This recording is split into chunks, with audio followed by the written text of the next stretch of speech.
Hey guys, Dr. Ryan Robinson here from Fundamental Health. Tonight I thought I'd do I'd mix things up with our class and I would talk more about workplace ergonomics and how you can position certain things at your desk, posture, stretches, things that you can do to help you maintain, a healthy living when you're working all day at your desk.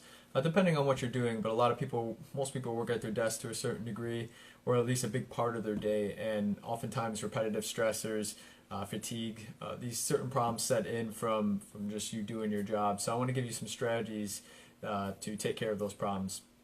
A couple of things I want to touch on first. We always do these classes at 6:30 p.m. on Mondays. Usually I teach about a certain topic. Today we're going over ergonomics. Every Wednesday at 6:30 p.m. we do a live question and answer about certain topics. For this month has been, or last month I should say, has been GI issues. Haven't thought of a topic yet for October, just being completely honest. But this first Wednesday, 2 days from now, we're actually not having one of those live question and answering because I have a networking event here at the practice, which if you're local, you're welcome to attend, whether you have a business or you're just, somebody in the community who wants to come check out the practice and meet some different businesses. We're having an event here on Wednesday, so I won't be doing the live Q&A on Wednesday, but otherwise check in on Wednesdays at 6:30 p.m.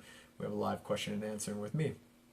So let's just jump right into the material tonight because I have a lot I want to cover, and I hope this provides great value to you. I have the screen turned for once so I can see if you chime in, if you have any questions, comments, or anything like that. Feel free to leave them. Otherwise, like and share away. I want to reach as many people as possible with this information. It's free information on how to set up your workplace.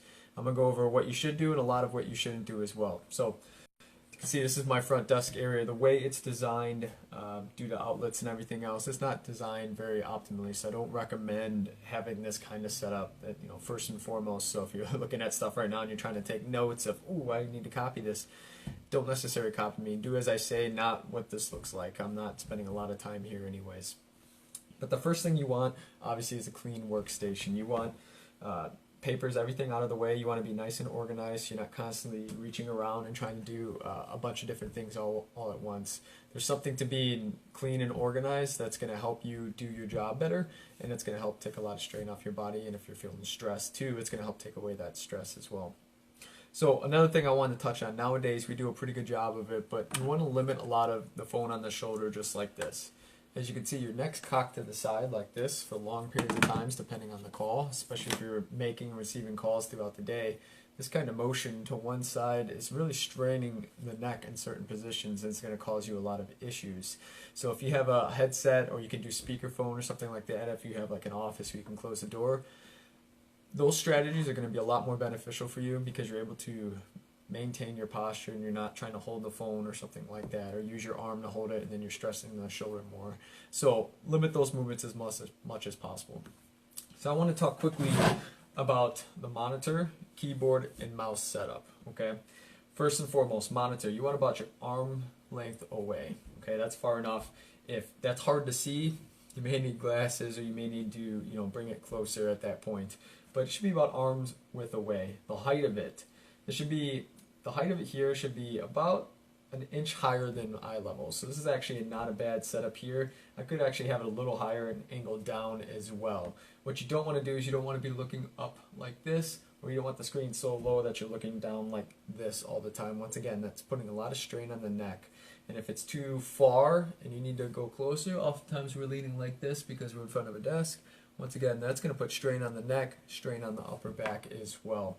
So about arm's distance, top of the screen should be about an inch above your eyes, and that's going to be optimal distance for the screen.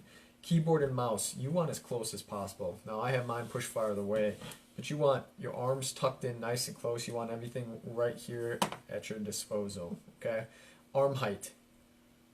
Hard to show you with the view I have right now, but if you don't want things up so high that my shoulders are raised to try and type and move a mouse. You want the desk. Now you have to move your chair more than likely, but you want the level in which your arm's at. You don't want them being up too high or down too low where you're reaching one way or you're bringing your shoulders up to try and strain and type and do what you need to do. So adjust the chair, which I'm going to go over here in a second, adjust the chair to a perfect height where you can sit, your arms are relaxed, keyboard's close, mouse is close, everything's right here at your disposal. That's optimal position. It's going to help take the strain off your neck. mid-back, shoulders area, and then also be good on your wrist too as far as carpal tunnel. You don't want your wrist really bent one way or the other trying to do certain things. You want everything to be nice and close and neutral right in here. So that's the keyboard, mouse, monitor. As far as the chair goes, I don't have a fancy chair to show you specifically, but the height, like I said, you want to adjust the height to match where your arms are nice and relaxed at the keyboard and mouse. It also should be congruent with the height and placement of your computer monitor as well. Now when you're sitting, won't be able to see this very well once again because of the angle I'm at. What I tell people, a lot of this is posture, okay? You don't want a seat that's really far forward or really far back. You want it pretty much straight up and down, if anything leaning back slightly. Now, a lot of the seats that are made are very uncomfortable and they're not designed very well. If you need to, very simple strategy, just roll up a towel, put it in the small of your back right here, put it up against the chair, and use that to help sit up straight. You can also buy mesh lumbar supports too that you can hook right around the chair too. Those tend to be work pretty well, at least better than most of the chairs out there. As far as posture goes, because posture is a big one when it comes to these chairs. Before I get into posture, arm height of the chair, you want to adjust that once again so that if your arms are relaxed down your side with the keyboard and the mouse, it's not pushing up on you, so it's forcing your shoulder up like this where it's going to stress these areas. You want it to be either just touching or not touching at all. So if you have to drop down the armrest, drop down the armrest as well. So as far as posture, because posture is huge in this, you don't want to sit too far back because you're trying to sit up nice and straight, but you also don't want to be slouched out over working all day because, once again, those are going to wreak havoc on your spine and then you're going to have a lot of problems when you're going to come in to see me. Instead, what I tell people is this. Start with sitting. So when you go to sit, you don't want to be bent over too much when you go to sit down, which I see a lot of people doing that. Instead, keep your chest up, sit straight back. Now bring your butt out like you're squatting and put it back as far as you can in the chair like this. So I'm sitting back against the chair as far as I can with my butt. And I'm sorry that this is hard to see. If you leave me comments, ask questions, and you want to see, proper, I can shoot another video on proper posture with the chair and proper angle. But you want to sit back as far as you can with your butt. And then instead of sitting all the way back against the chair, because you can see how I'm leaning back, if I sit all the way back against the chair, even if I have a towel, I might be pretty far back. Instead, I want you to focus on sitting as tall as you can. This is what I was taught in school, and I really like this analogy. Think of a string that somebody has tied to the top of your head and is pulling you up as high as you can. So you're trying to sit as tall as you can instead of sitting back or slouched over. You're sitting tall. So you sit as tall as you can. If your arms are in here, you've placed the armrests where they need to be. The keyboard, the mouse is where it needs to be. Your shoulders should be nice and relaxed. Arms close, everything right here at your disposal. You're sitting as tall as you can. With a slight, shoulder blades should be coming together slightly. You don't want the shoulders rolling forward like this. You want them pretty neutral, so sometimes you might need a little bit of the shoulder blades coming back towards the spine, but you don't want to do it too much. If you pop out your chest like this, you're going to start to have pain. So just keep everything nice and relaxed in the shoulder area. Your feet should be touching the ground, so they shouldn't be up off the ground or at an angle or anything like that. Once again, I apologize for the positioning here. I'll have to do another video talking about proper sitting posture. But your feet should be flat on the ground, and there should be a 90-degree angle from which your leg comes on the chair and then goes straight down towards the ground and your feet touch the ground. Okay? So you want a 90-degree angle with your leg to your knee and from your knee down to your foot, and then your feet flat on the ground. That is proper position. That's going to take a lot of strain off of the back of the legs too, because a lot of people come to me and they have sciatica type pain in the back of their legs. Well, part of the problem might be your chair pressing up against that nerve in the back of your leg, putting a lot of pressure on there, causing symptoms. So by keeping a 90-degree angle, you're taking a lot of strain and pressure off of that leg, and then it takes pressure off of that nerve as well. So legs should be properly fit. Sit as tall as you can, relax the shoulders, and don't sit all the way back against the chair. You can use a support if you want. The last thing to touch on when it comes to posture is head position.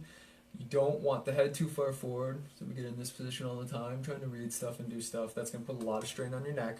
Instead, what I tell people is very simply, think ears over shoulders. If you bring your head back enough where the ears are directly in line with the shoulders here, then you're in a good position where the neck can support the weight of the head. If it starts to come forward, now the neck's working overtime to try and support the weight of the head to keep the head from falling off. So ears over shoulders, that's a good double check. at the end that everything is proper. Now you may think this is actually harder, and it takes some getting used to, and it's repetition just like anything. The more you do this, the more natural it will become.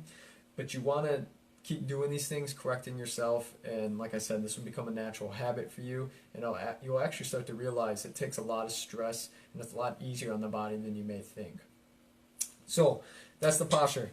Now what I wanted to do is I wanted to show you some stretches that you can do at your workstation, and I recommend you get up and do these stretches. I'm going to do them seated so that you can see me on the camera, but I recommend stand up and do these. It helps to get loose, stretch everything out, take a walk, go get some water, whatever you need to do. These stretches, they don't take very long to do. They'll actually improve productivity too, because you won't be sitting there in pain and having all these issues and rubbing your neck and doing this and that and unfocused on your work. So if you just take 2 minutes, you get up, you do these quick stretches, sit back down, you're going to feel refreshed and relaxed and ready to go again. But these stretches, very simple to do. Like I said, stand up and do them. Try to do it 1 to 2 times every 30 minutes. The first one is a neck stretch. So this is the one I recommend most to my patients who have neck issues. And what you want to do is you want to think opposite when it comes to these neck type problems. So for instance, if I'm having pain right here on the side of my neck, what I'm going to want to do is to go opposite direction of the pain. So I'll bring my head away from the pain, and I can use my hands and pull my head more in the direction away from the pain. And you may need to find that special angle that's like, okay, you're hitting the sweet spot, you're hitting that area that's in pain. So pull your head away, and you can hold that for 10-15 seconds and then come back. Now you can do this pretty broad or range of degrees in which you can do this. The only way I don't recommend doing it is going straight back, pushing your head up. You're going to get very little benefit from that. Instead, you can go anywhere from ears to shoulder to all the way around, just like that. And like I said, think opposite. So if the pain's directly in the back of my neck, I'm going to go straight down, pull my head more in that direction. That will help stretch out those muscles. So play around with that a little bit. Find that sweet spot. Find the area that's stressed and giving you problems. Go opposite or away from that pain.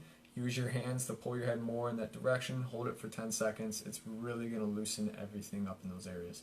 The next one's for the mid-back, because oftentimes we're slunched over in these poor postures. Like I mentioned already, they're going to cause a lot of strain in these areas. So a simple one you can do, make sure you're standing for these. You're going to put your arms up like this above your head. I want you to take a deep breath in while you do it. And then you'll bring your elbows back towards your back pockets of your jeans. And then exhale. And you'll want to hold this for about 10-15 seconds. You may get some cracking with this one. That's perfectly fine. That's just gas release in the joint. But what it's going to do is it's going to work the exact opposite of this posture. It's going to work the extension and help loosen things up in that mid-back. And the last one, you have to really be standing in order to get the most out of this one. So I'll stand quickly to show you it. But what you're going to do is you're going to put your hands small of your back like this. You're going to push forward as you kind of lean back. And do it slow and controlled. So you're going to push your hands forward as you lean back, slow and control the movement, and that's going to help loosen or stretch out that low back as well, because oftentimes, once again, we're hunched over and slouch, and that's putting a lot of strain on that area. So you're going to want to go the opposite direction and stretch that out. Okay, the other one are carpal tunnel stretches. So I recommend 3 different stretches for carpal tunnel type or wrist pain. Basically, you could have carpal tunnel type syndrome, or you could have something that mimics carpal tunnel syndrome called pronator teres syndrome. Pronator teres is a small muscle right in the forearm here, and like I said, it can mimic carpal tunnel type problems. So good stretch for this muscle in your forearm, the pronator.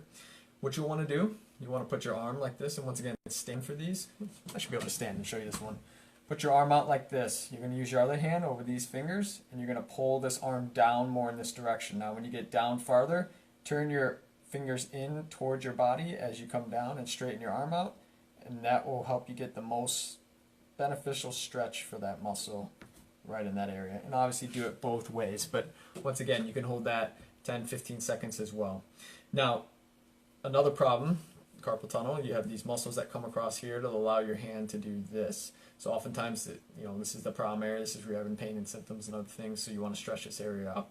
So while standing, you're going to act like you're a waiter holding a big tray. You're going to come over with the other hand, grab the 2 outside fingers, so the pinky and the ring finger, and you're going to pull them back as far as you can, just like this, towards your arm. That's going to help stretch that area out as well. And then the last one's a simple thumb stretch. You have your arm by your side like this, thumbs, you'll bring them in like this in your palm, thumb straight up. You're going to grab that thumb and you're going to stretch it back towards your chest like that, and that's going to stretch out that thumb area. So we're going after the muscle that may mimic the carpal tunnel types symptoms that you have. We're going after the muscles here that can get inflamed and impinge on that nerve and give you carpal tunnel symptoms. And then we're going after the muscle, which if you're using a lot of tools, you're grabbing a lot, you're typing, you're doing these other things, you're going to have strain in the fingers, especially in the thumb. The joint of the thumb meets the wrist is actually the first joint to undergo degeneration in people, just because it's such a versatile joint and we're using it all the time. So make sure you're stretching the thumb out and keeping things loose there as well. That's everything I wanted to show to you guys, go over with you guys. I hope this brings a ton of value to you. I hope that when you go to your workstation over the next couple of days, if you watch this video, make the changes I talk about, clear everything out, get the monitor where you need it, the keyboard, mouse where you need it, adapt the chair, work on your posture, and then do these stretches as breaks 1 to 2 times every 30 minutes. Just get in the habit of doing this stuff. It becomes a lot easier, especially when you have the desk workstation set up the way you want it and the way it's supposed to be, that's unique for you, your height, everything else. Then that's straightforward. The stretches, that just becomes like clockwork. Set a reminder, set a timer on your phone if you need to get up, walk, do the stretches, loosen everything up. 1 to 2 times every 30 minutes. Trust me, it will make a big difference, and it'll help keep you out of doctor's offices like this one, which ultimately is what I want from you in the first place. I want you to be healthy and living life to the fullest. So hope this information helps. Please share it with people. Help them get this information. It means a lot to me that you like it. If you have any comments, questions, feel free to leave those as well, and I'll always get back to you either privately or through the video once it's posted. But happy to help.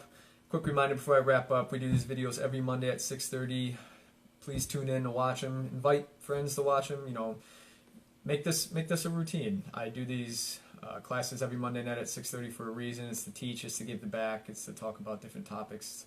Tonight was ergonomics. I want to help you out. So feel free to tune in. I'll keep doing these. Every Wednesday night we also do a live question and answering where I pick a topic and you can submit questions ahead of time and then I answer them live and I give you value that way as well. We will not be doing it this Wednesday because I have a networking event here at the practice, which if you own your own business, definitely welcome to come. If you don't and you're just a member in the community, you can feel free to show up. We'll have some wine, appetizers, that kind of thing. And if you want to see the practice or just meet a couple people, it's worth the time, even if it's just for a little bit. And we'll have some giveaways as well. But we have that this Wednesday, so we won't be doing the live Q&A. Otherwise, expect live Q&As Wednesdays at 6:30 as well. Hope this helped you guys. Have a good rest of your night. Enjoy your week.